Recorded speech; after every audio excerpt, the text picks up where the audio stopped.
কি হচ্ছে? হ্যাঁ, কি করছো তুমি? কি করছো?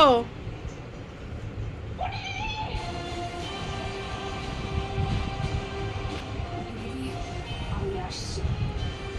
এখন তুমি তোমার যুবরাজের সাথে কি সম্পর্ক, এসব আমার কাছে তুচ্ছ। আগে রাজরানীর দায়িত্ব পালন, তারপর সব। ভবানী থাকতে কোনো মেয়ের কোনো ক্ষতি হবে না। সাহেব, ভালোই ভালোই বলছি পুটি দিদিকে ছেড়ে দাও, না হলে খুব বড় অনর্থ হয়ে যাবে।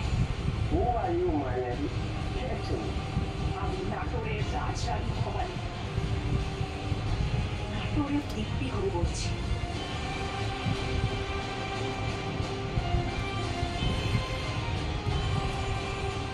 এইখানে মেয়েদের ওপর কোনো অন্যায় চলবে না, আমি হতে দেব না।